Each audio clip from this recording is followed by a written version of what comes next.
Welcome to another episode of Outliers with Daniel Scrivner, where each week I sit down with a world-class performer to deconstruct what they've mastered, digging deep to uncover the tools, tactics, and tricks that we can all use in our own lives. And today we've got a really special show for you. My guest is Erling Kagge, who is a man of many firsts. The New York Times has described Erling as a philosophical adventurer, or perhaps an adventurous philosopher. In 1990, Erling and his expedition partner Bjørge Osland became the first people to ever reach the North Pole unsupported. Over the course of 58 days, they covered nearly 500 miles on skis, pulling hundreds of pounds of supplies behind them the entire way. They even encountered and had to shoot a polar bear. In 1993, Erling became the first person to make a solo, completely unsupported expedition to the South Pole, where he covered over 800 miles in 50 days without any contact with the outside world during the entire expedition. That got him on the cover of the international edition of Time magazine. And in 1994, Erling summited Mount Everest, completing what's called the Three-Pole Challenge, by making it to both the North and South Poles, as well as the summit of Mount Everest.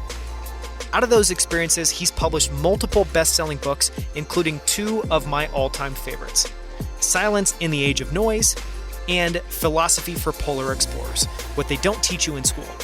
When I first came across Silence a few years ago, I began giving it away to friends, who began to give it away and recommend it to others. It's an insanely good book. It's also been recommended by the BBC and The Guardian, who named it one of the top 10 books on silence.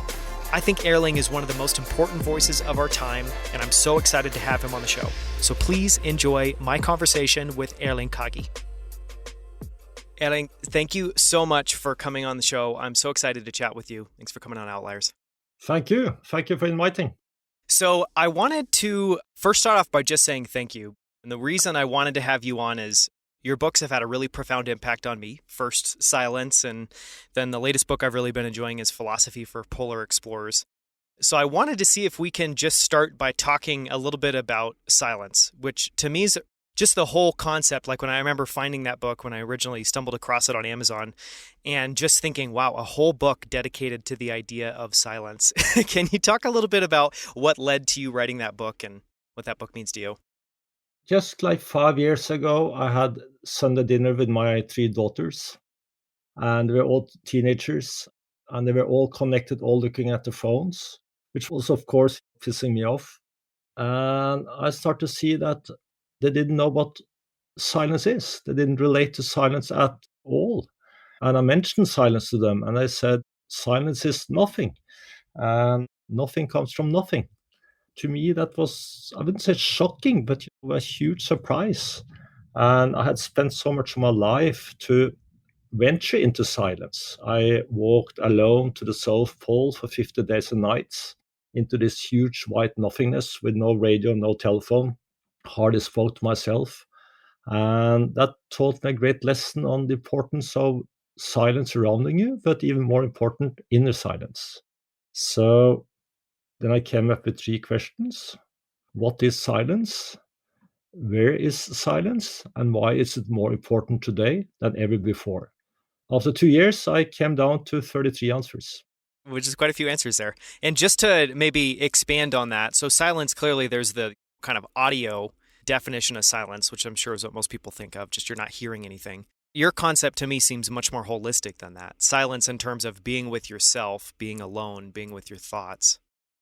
Yes, to me, the opposite of silence is noise, not necessarily sounds, it could be sounds, but also all kinds of noise, all kinds of expectations that the telephone is going to ring. You can't look into a starry night, there's all these man-made lights, a car is passing, a radio is running, you're always interrupted because you're always available. All this is noise to me.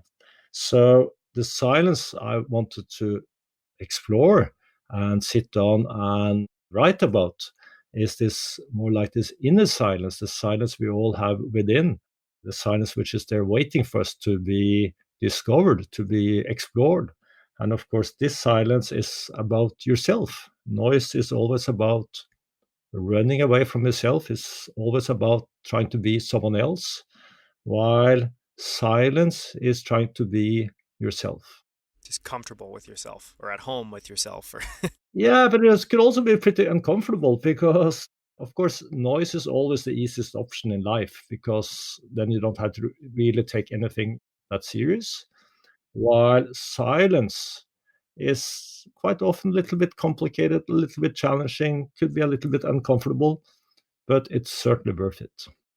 Just to talk a little bit about that third question, and I'm sure part of the answer of why silence is more important than ever has to do with just how connected we are with technology, especially kids and teenagers, and anyone that's a parent definitely knows this and sees this. But can you talk a little bit about, I guess, your answer, your perspective on why it's more important than ever before? I think it always has been very important, but today, because we live in a culture where we are always supposed to be available, we always have a phone with us. Some of the quite a few thousands of the brightest people on earth, the best educated people on earth, the best paid people on earth, are working day and night to get us addicted to our phones. So, because we are disturbed, interrupted, spending like 3 or 4 hours every day over phone, if we live until we're like 82, 83 years, like we do in the States and in Norway, we will spend around 13 years of our life looking onto a screen on our telephone. That's insane. So I just decided I really have to sit down and write a book for as many people as possible to read, not because I'm going to tell anyone what they're going to do, but just tell people about my own ideas about it and how crazy it has become and about how rich life can be. Have you been surprised at how successful that book has been? Because it's a best-selling book. It's been translated into multiple different languages. I'm curious, when you published it, did you know it was going to be successful, or was its success a surprise to you? Not at all. I approached 3 agents and two turned me down. And I think when you write a book, you should not sit there and think that this is going to be an enormous bestseller. I'm going to sell so many books. I'm going to earn so much money, because most books don't sell.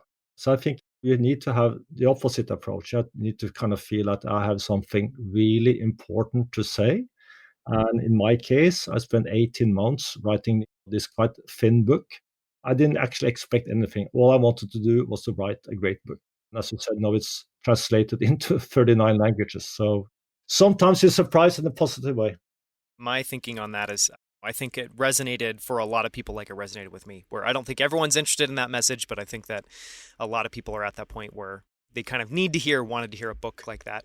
One of the things that I wanted to talk a little bit about is your experience with silence. And clearly, we're going to talk a lot about the expeditions you've been on, the exploring work you've done, but it seems to me that probably the most powerful experience you had with silence is the 50 days and 50 nights that you spent alone by yourself on the South Pole. And you mentioned that silence can be very uncomfortable. Can you talk a little bit about what your journey with silence and experience with silence was like through those 50 days? When you start out walking to the South Pole for the first couple of hours or couple of days, you have all this noise in your head. It's just like if you're going to sail across the ocean or climb a mountain, whatever you're going to do to begin with, or sit alone by yourself in a room doing nothing. You will have all this noise because you're thinking, and thinking is about being in the past or being into the future. And to me, that's also noise. So to begin with, I had all this noise in my head. But after a few days, I started to think less. I started to live, becoming a part of nature. I got into very good rhythm.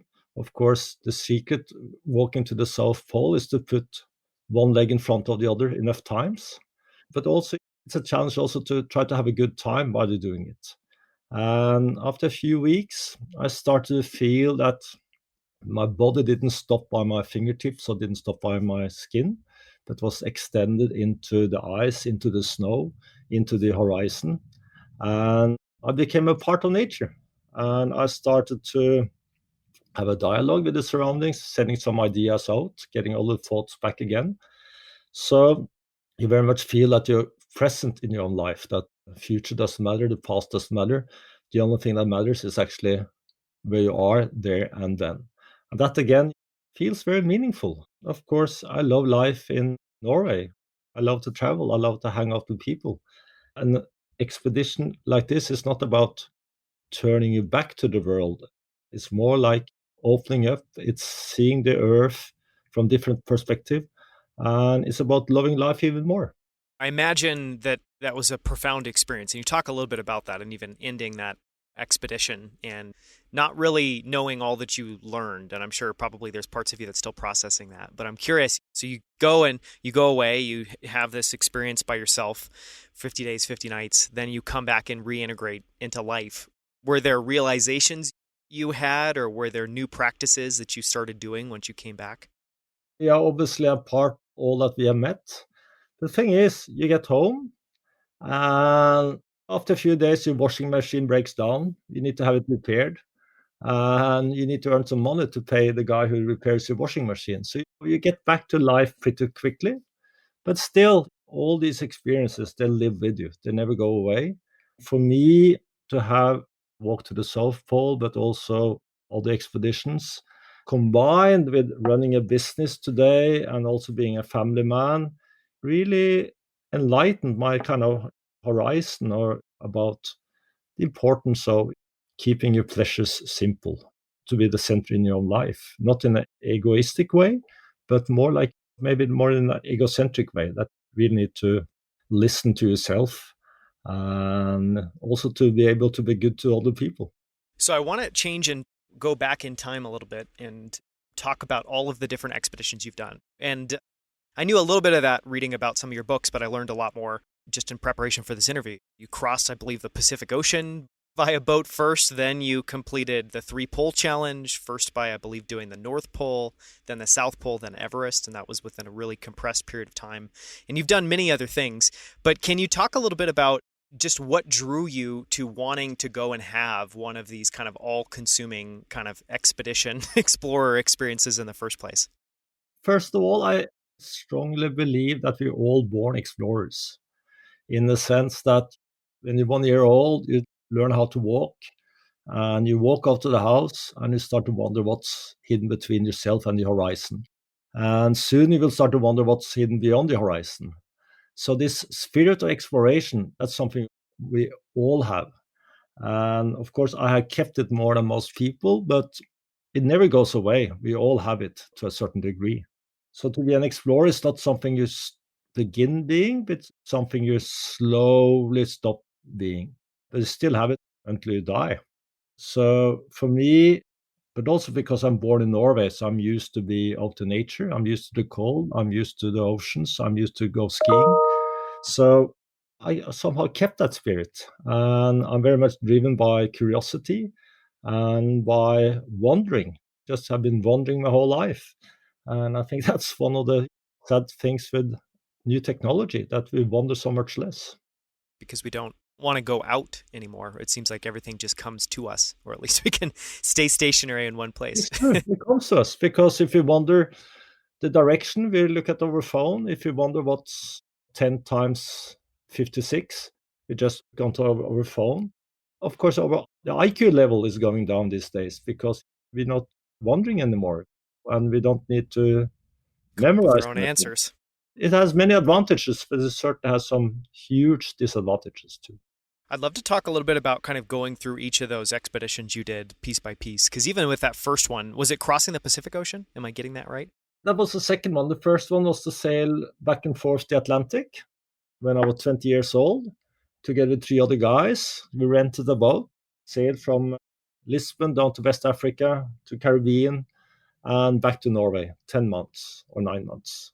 And we were just about sinking in the Atlantic, and it was pretty brutal or steep learning curve.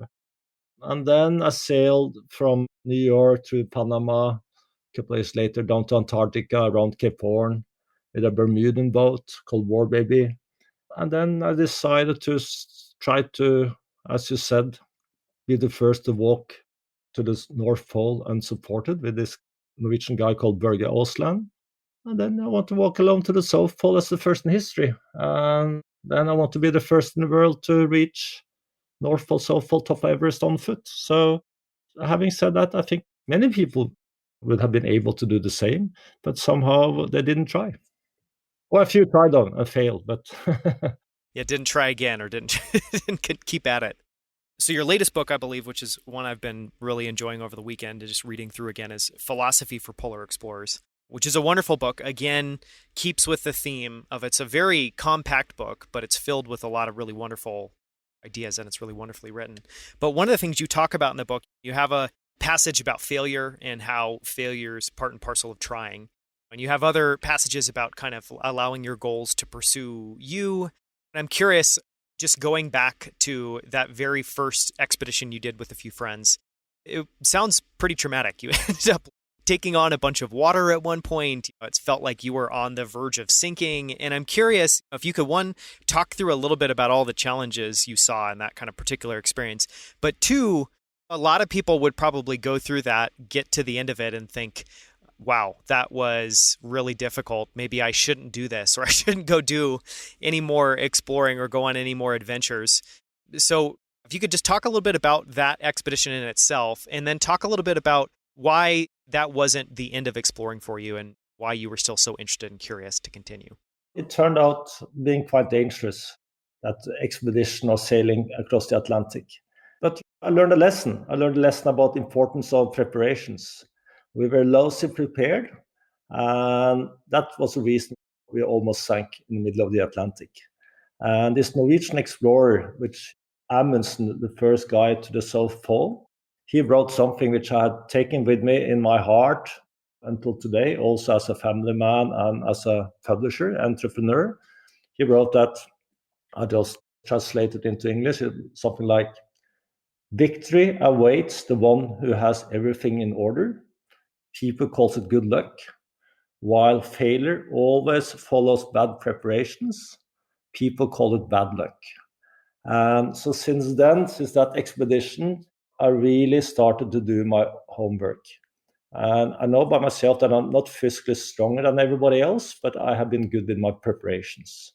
So that those two crossings of the Atlantic is a reminder that experience is the best education you can have, but it's very costly. Which is another great quote. But it was also a great trip. 4 guys sailing the Caribbean, ready for partying, swimming all day over there, windsurfing, being a part of nature, really enjoying life.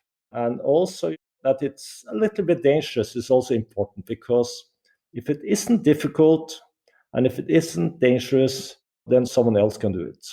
And so going from there and talking a little bit about transitioning to the next expedition you went on with your fellow Norwegian, can you talk a little bit about that trip and the preparation for that and just how that went? For the North Pole? Yes. That was a different story, because then we prepared for 2 years.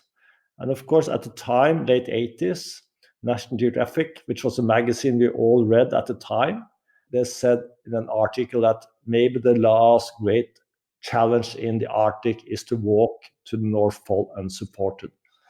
And we read it and we thought, this is something we're going to do. And the 3 guys, we got together and we prepared for 2 years. And when you prepare, you need to, of course, raise sponsorships, which is the most humiliating part of it all, but you have to do it. And I think it's healthy to be humiliated sometimes. And then you need to prepare the food. You eat the same food every day: fat, mashed potatoes, dried meat, oat, chocolate extra fat, formula milk.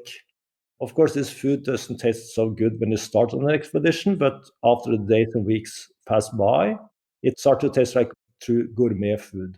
Then you need to train physical wise. So I went skiing, cross-country skiing, hiking with a heavy backpack. And when there were no snow in Oslo, I took roller skis and dragged tractor tires up the hills outside Oslo to simulate dragging a sled. And of course, when you do that, you look absolutely stupid. So when people ask me, what are you up to? And I said, I'm going to walk to the North Pole. And nobody believed me. So eventually I said it was a bachelor party. Yeah, on roller skates dragging a tire. And everybody believed me when I said it was a bachelor party. How heavy is the sled that you end up dragging when you go on one of those It's expeditions? about 220 kilos. It's like 260, 270 pounds. And it's like about 1 kilo of food and fuel every day. So it gets 1 kilo lighter every day.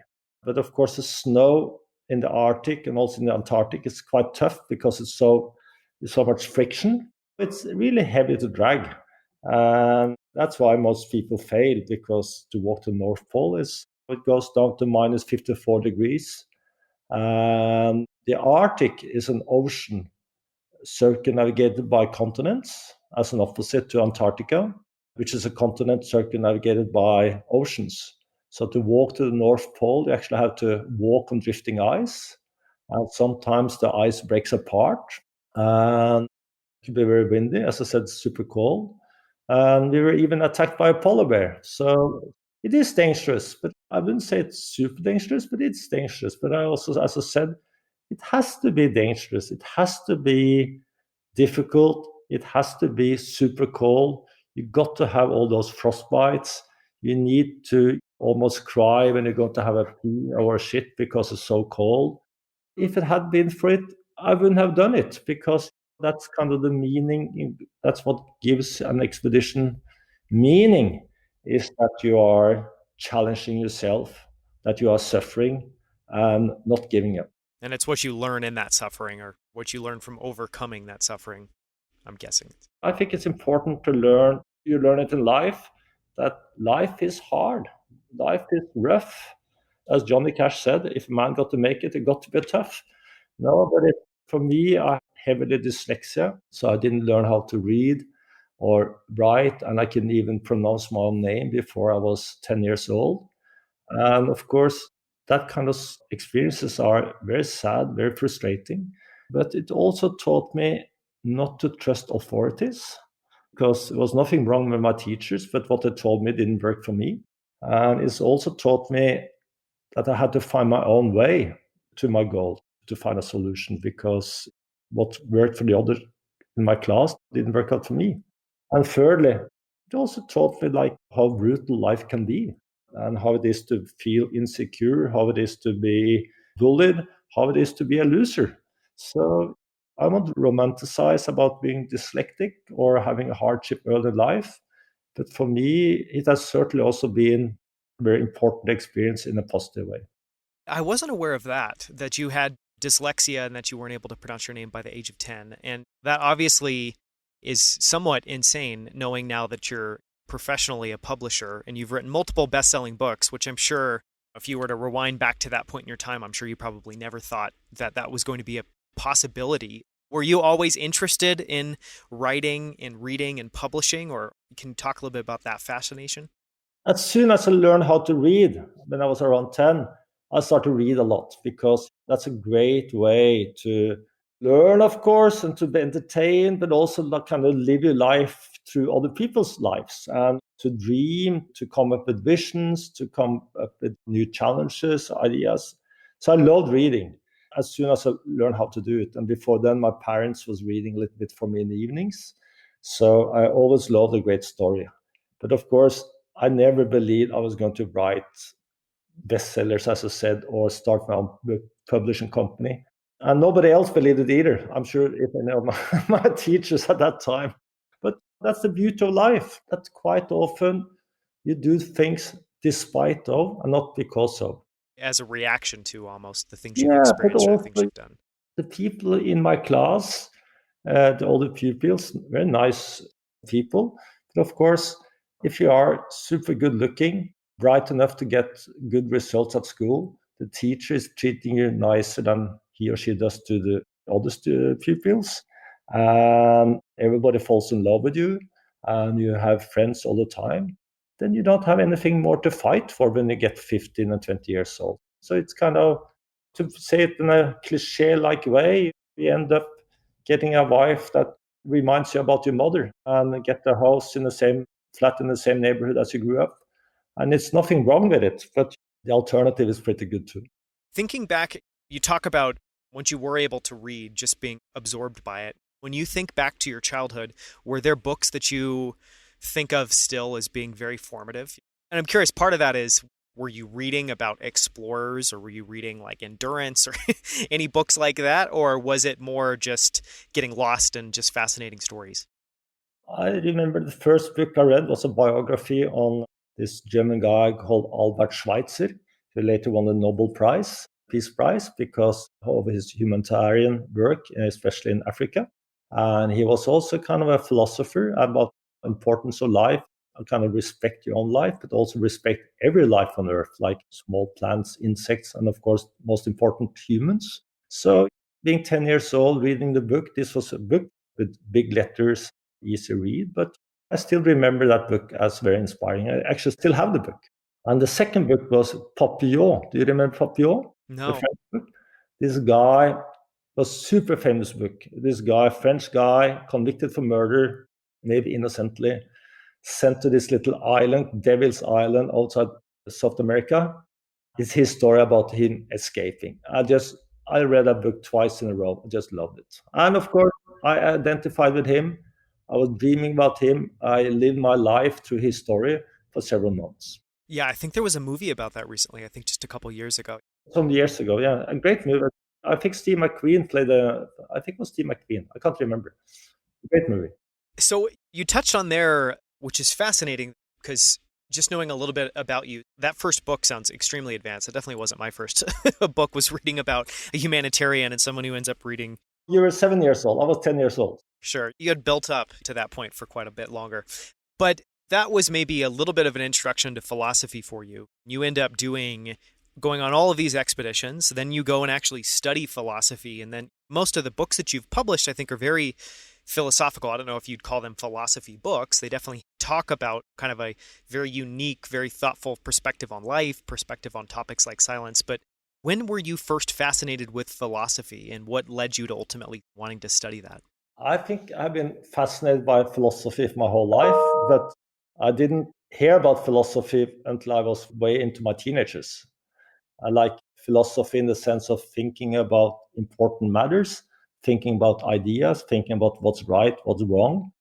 I think that's something I've been doing for almost my whole life. But to sit down and read proper philosophy, maybe in my late teenagers, then I start to see that I could kind of understand myself much better by reading philosophy, understand the world, and understand why people are doing as they're doing, and also being better at kind of predicting what's going to happen next. And then also taking pleasures reading it as such, not as a means to end something else, but just like a great pleasure. So then I kind of kept on reading philosophy and I became close friend to a philosopher. And to me, it helped me to develop my relationship to nature, taught me about listening to Mother Earth. Like it's 4.5 billion years old. So kind of naive today that we hardly listen to Mother Earth anymore. And it also made me, I think, a better publisher and also believe and I hope it also made me into a better human being. And are there philosophers that you really admire or whose works you really enjoy? Many. This Baruch Spinoza, mid-17th century Dutch philosopher. I read his main work, The Ethics, twice, and I kind of understood less the second time than the first time. So, so it's complicated, but as I said, I believe in making life more difficult than it has to be. So I don't mind reading books I really don't understand properly. I think it's healthy to try to listen to music and reading books that you don't really understand. And it feels like clearly part of philosophy, or at least it seems like part of the philosopher's tradition, is kind of going far away, really embracing that silence or embracing a different perspective in order to help shape the way that you think about it and be able to see things objectively. It seems to me that your interest in exploring, your interest in doing things like 50 days and nights alone, one, I imagine that really helped shape and give you a unique perspective, but it also gives you a ton of time to just not even actively think about this stuff, but process it and have some of this bubble up. How closely was your interest in exploring with your interest in philosophy? How linked? I don't separate. Yeah, same. For me, it's a lifestyle. As a publisher, explorer, art collector, keen reader, it's all the same to me. It's not like I think, no, I finished working, so now I'm going to do something else. It's all a part of the one I am.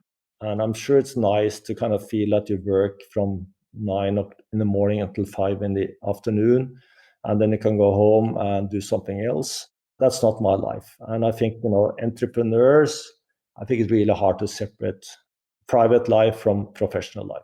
And I enjoy it. I enjoy that it's all a lifestyle. It's all integrated. I want to talk a little bit about your publishing work.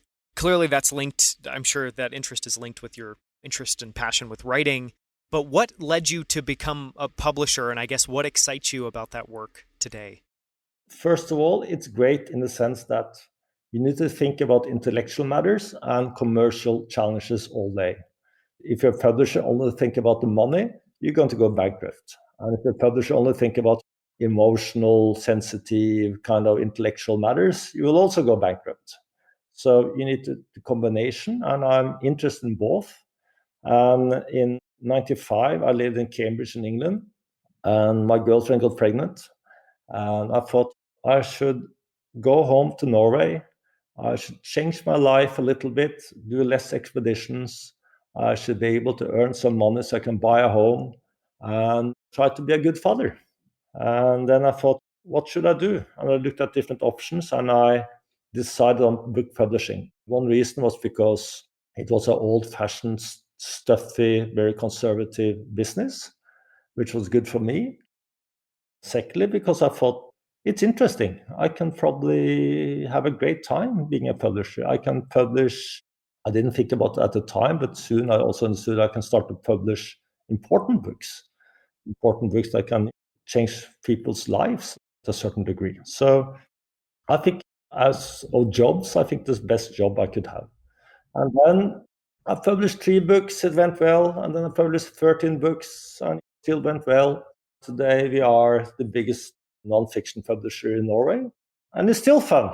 Of course, sometimes it's not so fun if we got but in general, I think it's exciting, and I think for every entrepreneur, of course, it's nice to earn money and blah blah blah.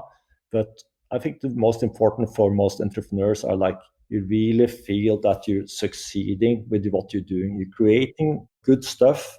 As a publisher, of course, we can't change the whole world, but everybody can change the world. We can change a little part of the world. And as a publisher, I feel that I'm changing the world a little bit for the better. You talked about there that it was an old, stuffy kind of business or world, which was good for you. I'm guessing that's good for you in the sense that you wanted to go in and do something very different. Is that true? Yeah, in Norwegian, we have this saying that if people in the business you're going to venture into has a lot of hair in the nose, you have a huge opportunity to succeed. I don't think I translated it properly, but something like this. No, that's a great, I mean, I appreciated that translation. That's great. Yes, exactly. Because I think in general, after traveling to more than 100 countries, talk to thousands of people, my impression is that most people underestimate themselves and their own possibilities in life. But of course, some people are overestimating themselves, and certainly Norwegian publishers at the time, they were thought too good about themselves. So I saw a window of opportunity, worked hard, and published some great books from day one. And of course, the world is unfair, but it's not on the unfair. So if you work hard, publish some good books, you have an okay chance to succeed. And what are some of the books you're most proud of that you published? From the States, we published like Colson Whitetail, Railroad Underground, and several kind of famous books. And they're selling really well also in Norwegian. But then again, we had many books that we are developing the ideas ourselves. And then we publish them in Norwegian, and then they are sold to many translations throughout the whole world. And that's something I'm really, really proud of. In my company, you're not allowed to say it was my idea. I had the idea first. I think that's very bad. I think it's a collective thing. It's a group thing that we develop ideas together. And it's like sitting around a fireplace late in the evening, just before you're going to go to sleep in a tent or just under open skies. And everybody sitting around the same fire, and we develop ideas and try to make great books. We publish around 100 new titles every year. It's fantastic. Like just a few years ago, we had this book on Norwegian wood culture, how to chop wood, how to stack wood. We are 5 million people in this country, and we sold 170,000 copies. We didn't expect it to export, but then it became a bestseller in Germany and England and many other countries. And it also became a kind of important book for many people, because the reason people chop wood I think one of the reasons is because you would like to get away from your family for an hour. But then also, it's nice to do it because it's physical. You don't think about anything else. You don't have any noise in your head. And eventually, the wood you chop can heat up the house you live in, maybe with your family. And that also gives you a great experience. So I think people really need to get away. And also, I think that's one reason we sell so many books on knitting, because people like to knit, because then you're not disturbed. So you get some silence in your life. That's also, I think, why we also sell books brewing beer, because that's another way to get away and doing something sensible, something meaningful, but not being disturbed by your telephone or by anyone else. It sounds really similar to the idea of like a flow state or doing an activity to kind of, I don't know, just you lose track of all sense of time. To your point, you stop thinking about the future, you stop thinking about the past, and you're just in the moment. It's suddenly present in your own life. As I also write about in my books, I think a challenge for many of us is that we're doing the same things every day. And I'm not against routines. I think routines are very important in life. But eventually, if everything turns into routine, as I said earlier on, if you spend 3 or 4 hours every day looking into a screen to explore the world and explore yourself, then you will soon have the impression that life is very short. And that impression will just grow on you as the years pass by. And when you are as old as me, 57 years old, you start to go to 60th, 70th, 80th birthday parties. And every party, someone is talking about life being short. And I didn't really understand that all these days, weeks, and years, that was life. And that's a little bit sad, because you have this huge opportunity to have a rich life. And then you're kind of wasting it by never breaking free. I'm not saying that like you should walk to the South Pole like I did, but somehow you need to find your own South Poles. And as I said early on, I think most people are underestimating themselves in terms of possibilities. And when you say people find their own South Poles, is that taking on challenges that's going to bring out the best in them? That's really going to, I don't know, kind of make them either succeed or fail? Or how do you think about that? I don't like to fail, but but fail is a kind of a part of everything. So I think more like, yeah, bringing out the best, but also like doing things a little bit differently. Like, not doing exactly the same. You go to bed in the evening, you lay down on the same place in your bed, and throughout the whole day, next day, you're doing kind of exactly the same. You have to break free. And practical wise, as you have seen in my books, I'm not trying to give any people advices. I just tell them about what I find important, and then you need to find your own ways.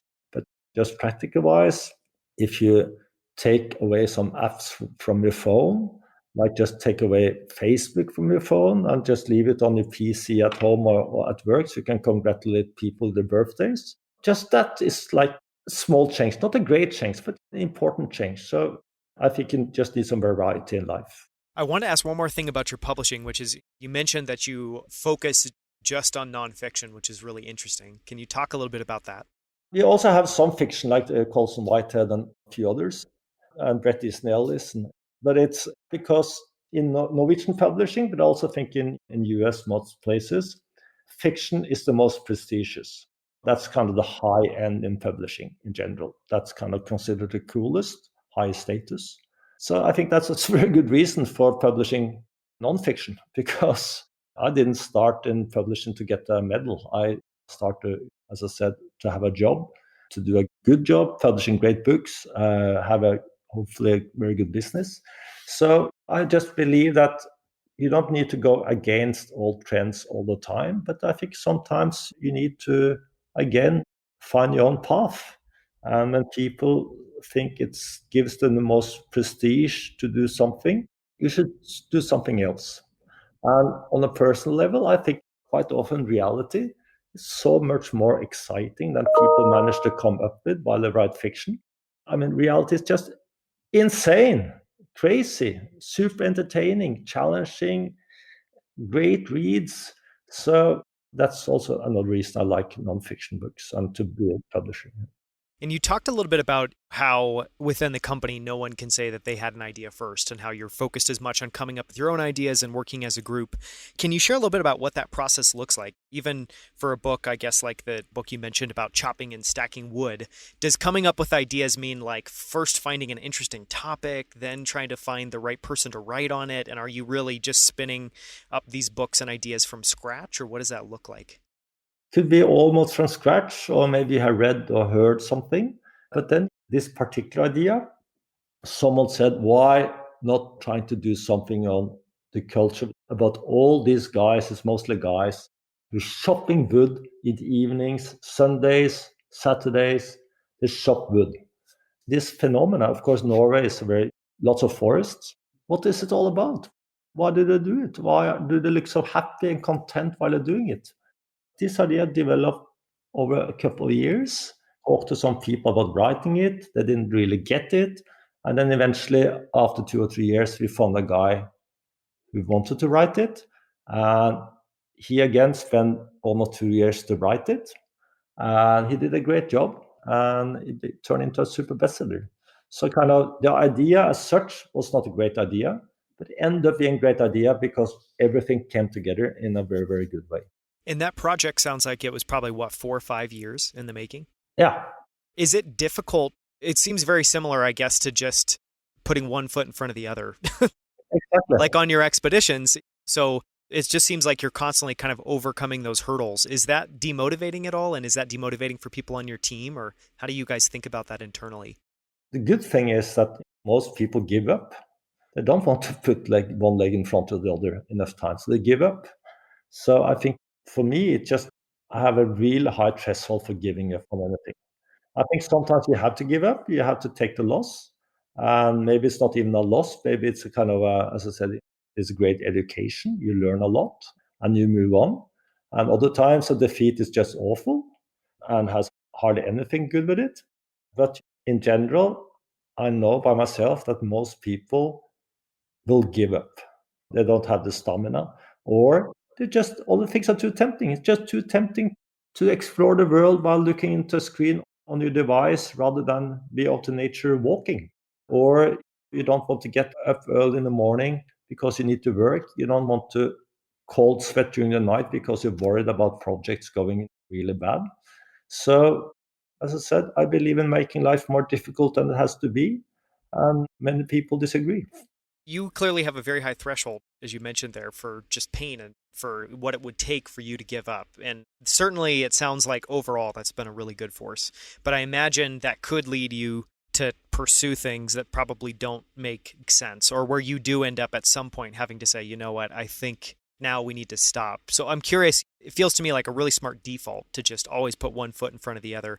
But do you have a criteria in your mind for when you, or a way of thinking about when you just have to say no and decide that it's a failure or decide that you should stop pursuing it? I think it's very important to be aware of your own limitations and remember that you have your limitations and also that there are so many other smart people out there. So you need to narrow in your scope. Like I have been asked many times if I want to do other kinds of businesses than book publishing, but I don't. I also like book publishing because it's not trendy. When I started book publishing, everybody wanted to go into internet stuff in the mid 90s. And I thought all the clever people want to do internet startups. I should do something else. When I think I write about it in Philosophy for Polar Explorers. When I was quite young, around my 20s, I started to speculate on stocks because I thought I can earn a lot of money without doing any huge effort. And for a short while, I earned good money, and then I lost it all and more. That also taught me a lesson that just don't think you're that clever, smart, better than other people. It's so much more about hard work and also to be, what's the word in English, vulnerable, of course, but also to be totally aware that you can always lose, something can go wrong at any moment. One of the oldest advices in the world, the history of the world, is that please remember that you're going to die.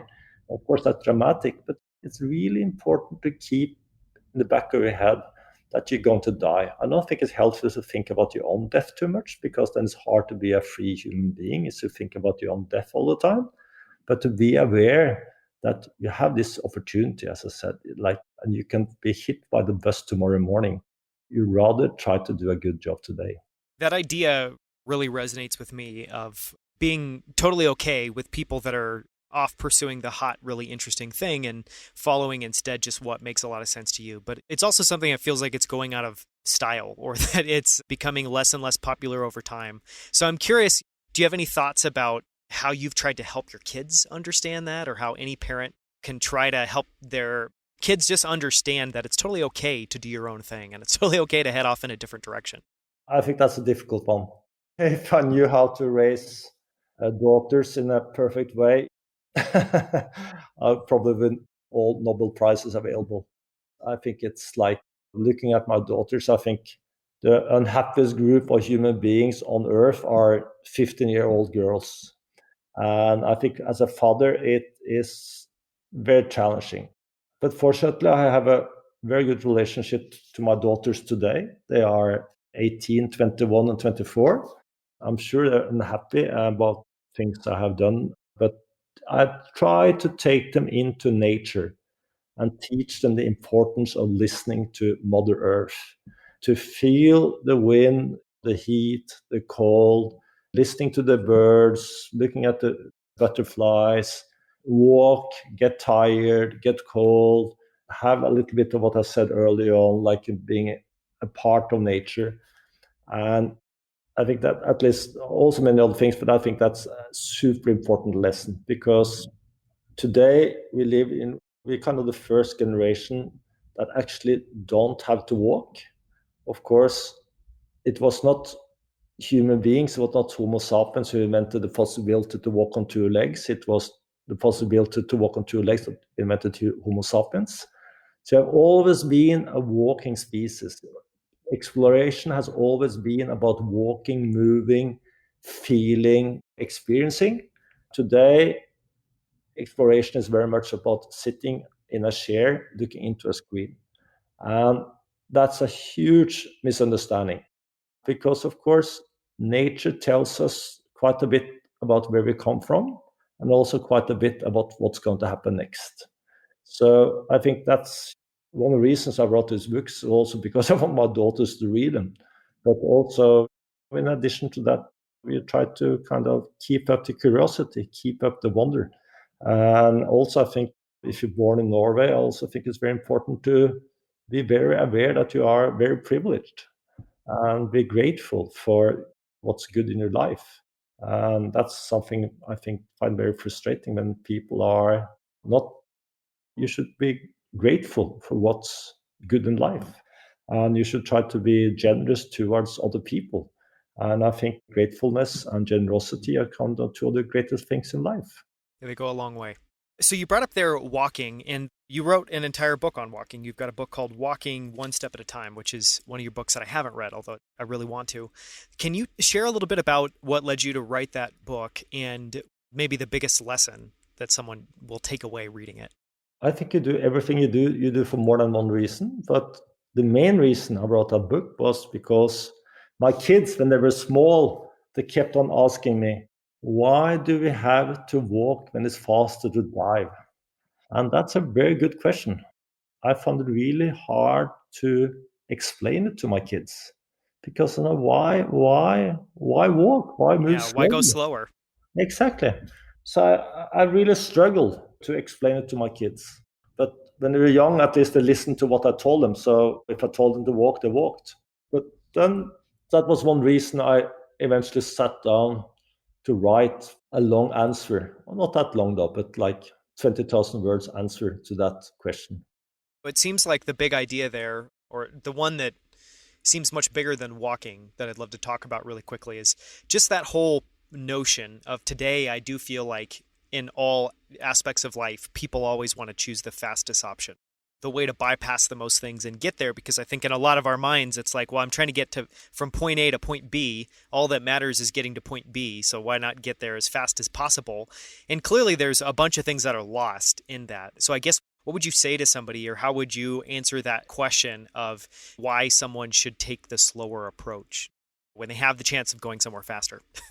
I think it's another of the huge misunderstandings in today's society is this idea that we're better off if we have a high speed. Of course, the government, school system, every commercial business almost, they all tell you you have to speed up because you're going to build gross national product and you're going to be a great consumer. That's why you need to have a speed. But my experience is kind of the opposite. Of course, sometimes you need to have a good speed, but by slowing down, like for instance, walking instead of driving all the time, you experience so much more. And of course, when you walk, you become more creative. The reason why people like from Socrates in Athens 2,400 years ago, or Steve Jobs in California until recently, the reason they all kept on walking was because, of course, because it was good for the creativity. They were thinking, they were wondering, and they were coming up with bright ideas. And also, walking is good for your intelligence, I think, and it's also good for your memory because somehow, if you walk slowly, I think your memory works so much better. And I also think it's good for your emotional life that if you sit in a chair, so little things are happening in your mind. While if you walk, it's even in our language. If you move, you're being moved. You emotion. So that's just some of the examples why walking is important. But also, I'll try to say this in English. It's also about time, in the sense that let's say you're going 10 miles down the street and you drive that distance and it takes you a few minutes. And then nothing is happening while you drive that. You don't see anything, you don't hear anything, you're not thinking about anything. It's kind of nothing to write home about. And then if you walk the same distance, you probably use maybe 3 hours and you feel the air, you're smelling what's going on, you are seeing, watching into the faces of people. If it's on nature, you see the grass, you see the trees, you're seeing your fellow citizens. If you're in a city, which is very important, if you're going to have respect for the people, you need to see them. You have all these small experiences, nothing great probably, but all these small experiences. Then time is stretching out, is opening up. And the world is opening up because instead of just passing everything in a high speed, you see it, You interact with it. you get experiences. So then also the world is stretching out, is opening up. That again makes your life so much richer. So I don't think you should walk all the time. I have a car, but we should walk more. We should accept, like, sometimes just slow down. As I said, being the center of our own lives, not live our life on the conditions of everybody else. Because walking is very much about freedom. And I think that speed up is about the opposite of freedom, it's unfreedom, because it's other people, it's the government, as I said, the education system, businesses that decide how you're going to live your life. Not all the time, but sometimes you should break free. It's a great answer. It's a lot to think about there. So many good points. One more thing, remember, every great revolution in the world, history of the world, has started by people walking the streets. Which is very timely. Exactly. So a lot of that going on in 2020. I want to ask one more question and then we can go into some of the closing questions. But one thing that you touched on earlier is just how much we should be learning from Mother Nature and how much Mother Nature has to teach us. And yet we're the most disconnected from that, which is something I totally agree with. Just we moved from San Francisco, which was in the middle of the kind of tech scene, to Colorado. We live up in the mountains. We live in the middle of the forest, which is a national forest here. And so we get a lot of really harsh conditions. Life's not as easy as it is down in the city, but I think it's for sure a better life. And definitely just being out in nature, seeing our son be able to go out in the forest and just go and wander. I think that one, it just puts, well, there's so much research to say that it puts us at ease and it's where we feel most comfortable, is being out in nature, being with the trees, being with all those organic shapes. So anyways, it's had a really big impact on my life. And it's been fascinating to watch kind of my son learn from nature. But in all of your experiences, including super isolating experiences, like being on the South Pole for 50 days, what are the big lessons you've taken away from Mother Nature? What do you think that it has to teach us all? Which is a big question. That is a big answer. One way when you're in nature, you kind of become aware of your own smallness in the sense that whatever you do, nature has so much more resources, is so much bigger, is going to last for so much longer. But on the other hand, you also get this feeling of greatness, that you are a part of everything. You are a part of the dirt, the dust, the trees, the air, the wind, the sun. You're part of it all, of the whole universe. So that also kind of put you in place somehow. And although you're just this minor character, you still are a very, very important being. So I think now that combination about feeling little and feeling great is one very important lesson from nature. Yeah, it's a great lesson. So just moving on to some closing questions. One of the ones I wanted to ask you was, we've talked a little bit about all the different exploring and expeditions that you've done, and I highly encourage people to read your books where you go in to a lot more depth into things like running into that polar bear and having to kill this polar bear when you were in the North Pole. That's just one small element of one of those stories. We could talk for hours about those stories, but I'm curious, when you think back on those, is there one of those expeditions that you just hold on to the most dearly, or that still resonates with you the most strongly of the things that you've done? I think to walk alone to the South Pole, that was the greatest for me because I was alone. I consider myself to be a very social human being, but I was alone and had to live my own ideas and thoughts for I didn't know for how long. And then being so close to the ice and the snow and the wind and the sun, that was the most important in my life because it taught me this lesson on silence. It taught me a lesson, as I said, about hardship, also a lesson about how to succeed, how to survive. So for me, that expedition to the South Pole was more an expedition into myself. So one of the questions I want to ask as well too is for any book recommendations you might share with the audience. For people that are listening, clearly not seeing this, but Erling at the beginning of the interview is in his library, which is stacked literally floor to ceiling with books. You've clearly read plenty of books. I'm curious, do you have recommendations you would give people for someone? I think the most interesting would be any amazing stories of explorers that you really enjoy, or books that they've written, or books about them. And then two, are there books that you refer to people, that you recommend to people, that you give out to people that you think are really meaningful? The book I gave away a few copies just recently was Pete Matthiessen's The Snow Leopard. Have you heard about it? No, I haven't heard about that book. Pete Matthiesen, he was an editor of Paris Review. And he did his hike in the Himalayas. His wife had died. His son he left with some other people. And then he went to Himalayas to search for the snow leopard. It's a beautiful, thoughtful book. I was just reading Roland Huntford yesterday about his books on famous polar explorers. He's a great writer. You don't need to agree with everything, but he's really, really a great writer. And then again, I think I just read this Girl, Woman, Other. It's won the Booker Prize or something like this last year. I think that was a great, like, it's a novel. It's just about all main characters are black women, which is original. And then I just also read George Saunders' The 10th of September, short stories. I actually read yesterday, George Saunders said that with short stories, it's like cracking jokes. It has to be good all the way. I think that's a good point because quite often with novels, I think it's you read two-thirds and then when the author is going to wrap it all up, it kind of get a little bit boring. And I quite often stop reading the book because I kind of feel I have had it. But with short stories, great short stories, you have to read the whole way. But having said that, finally, a book that really made a huge impression was Tolstoy's War and Peace. This 1,300-page book. I avoided reading it because it's so long. A year and a half ago, I decided to read it with two friends. And I mean, it's tough going, but when I came to like page 1150, it was so good. I stopped reading. I took a few months break because I just want to live with the story for a few more months and let it develop in my head and live with the characters. I didn't want to let them go. And then I read the final part. That's incredible. Do you have any other favorite philosophy books or books from philosophers that you really enjoy or that you'd recommend? I just like a philosophical novel.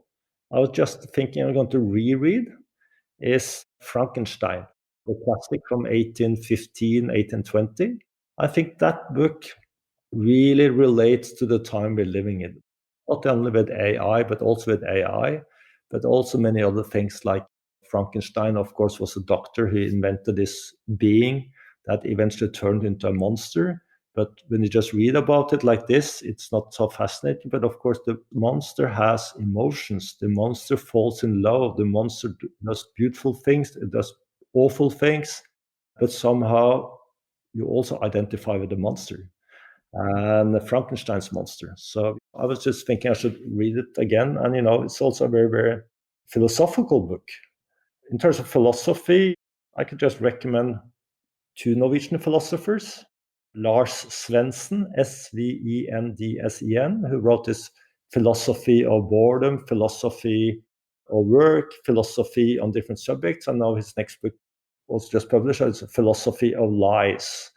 Very interesting book. And then Arne Næss, Naess, the father of deep ecology. I think he's almost forgotten today, but I think he also has great things to say about respecting life, all kinds of life. Is that book very nature centric, or is it just life centric? It's very nature centric, yeah. This is Norway. Yeah, it's going to be. Huge country and few people. So you're quite nature centric. One of the other things that we ask everybody on the show is we try to interview people that have just achieved something that's remarkable, that's achieved something worth reading about, something thinking about, someone worth hearing from. And part of that is just to try to understand what they've learned and the things that they apply in their life today. And we've talked a lot about that in the show so far. But one of the questions I was super curious to ask you is, do you have any rituals, any things that you do every single day that help you put these things that you've learned into practice? So that could be something like taking time to reflect during the day, making sure that you're going out and walking during the day. Do you have, for anyone listening that is just fascinated by your kind of ideas, can you share a little bit about what you do each day to live those? As I said early on, I believe in routines because there's so many decisions to do during one day and so many things to think about. So if you have these routines, you have so much more surplus to venture into that kind of matters. So I try to get up around the same time every morning. I eat oat porridge almost every morning, like 4 or 5 mornings a week. And I have blueberries that my brother, who has a lot of spare time, pick in the summer, and then I freeze it in a porridge every day. And then I usually try to walk to my office. Now with Corona, we have home office, but usually I try to walk either to my office or back from my office or both. How far is that? It's like 35 minutes. It's just a great walk. I have some meetings, but I try to avoid too many meetings. Then I walk home. I try to cook every day. If I eat in restaurant or travel, but if I'm home, even if I'm by myself, I try to cook like simple, good food every day. I think that's very important. Some of the greatest pleasures in life is to eat good food with great people, but it's pretty good to do it by yourself too. And then I try to go to bed more or less the same time every evening. And in the evenings, I read manuscripts, I read papers, and I read literature. And then, when this winter is approaching now, I go cross-country skiing quite often late in the evenings, maybe just for an hour and a half. I live close to the forest. And in the weekends, I go on long trips. Kind of routine, which little bit like a polar explorer. Yeah, the same porridge. Is it the same porridge that you eat when you're out on? I have proper milk now. I don't have formula milk. That's probably a good change when you're at home. I'm curious, one question that we don't typically ask this, but I want to ask you is, what does your writing process look like? It's such a huge part of your life, such a huge part of your work is writing. As we talked about, some of these you're writing for 18, 24 months, I'm sure longer than that. So can you talk a little bit about what your writing process looks like for you, or just kind of how that routine shows up in your life? That changes because it very much depends on how much I have to do with my family, with my daughters, and also with work. But what I try to do my research over a long time. I read, I think, I write down, I try to talk to people, discuss matters, and then again write it down, and then eventually start to write it in an order which can turn into a book. And then we kind of big letters, small letters, under the big letters, to get the dramaturgy of the book kind of pitched for myself. Usually I do it by hand because I think about the shortness between your mind and the paper. And then I do more research, and then eventually when I'm going to sit down to write, the best for me is to go away, go somewhere I don't know anyone, or maybe it's no one there, not being connected. Maybe you check emails maybe once in the morning, or in the morning and the evenings, and then total focus on writing, not doing anything else. And then sometimes you're not able to write, you just have a kind of a block, so you just sit there, and then I just sit and wait.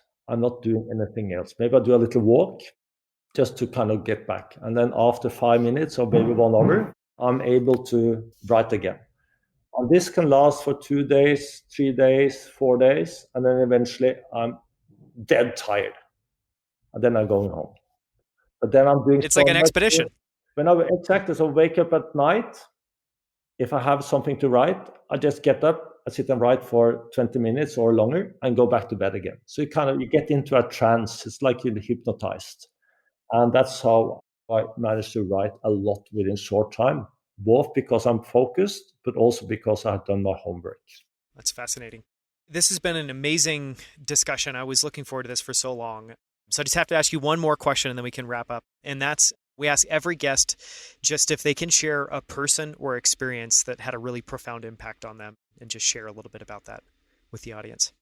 For sure, my mother and father. As you know, every son has a problematic relationship to his father. So had I. I think that today we have a very good relationship, but I think it was important. But one person, this Arne Næss, the philosopher I mentioned, who was like 50, 60 years older than me, he taught me, for instance, about the importance of keeping your pleasures simple. That has been very important to me. Of course, I also learned it on expeditions. And I know that people have said it for thousands of years. And I think any advice that had lasted for more than 1,000 years, you could take really seriously. But having Arne saying it to me, and we went on trips together, spent time in the mountains together, living really simple lives, and see how he lived his own philosophy, I'm very, very grateful for that. Life-changing. That's amazing. Well, thank you so much. This has been an amazing conversation, Erling. Thank you. Tusen takk, as you say in Norwegian. Thank you for inviting me. Super. Okay, thank you. Bye-bye. Until next time, thank you so much for tuning in. For show notes, including links to everything mentioned in this episode, visit danielscrivner.com. There you can also sign up for my weekly newsletter, where each week I send out a single email with all of the best quotes, themes, and ideas from the latest episode. To sign up for that, visit danielscrivner.com/email. Just one more thing before you take off. If you enjoyed this episode, please leave a quick review in iTunes or Apple Podcasts. Great reviews help us land great guests. So if you've enjoyed this episode, take 30 seconds to leave a short review. We would so appreciate it. Thank you so much.